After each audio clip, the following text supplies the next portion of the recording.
Good morning. We have swans. I have been feeding them. Still four cygnets, but look how close they've come.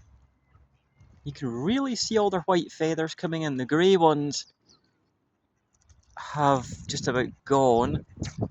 A fair few ducks, and the odd seagull or two. This little fella's been following me. A kind of scrawny looking seagull chick compared to the rest of them. He's looking for any scraps. These guys are really getting their feathers in.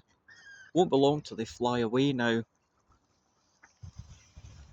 And the ducks are having a field day, squawking and quacking and fighting with each other and whatever. But I'm glad these guys came over. See you later.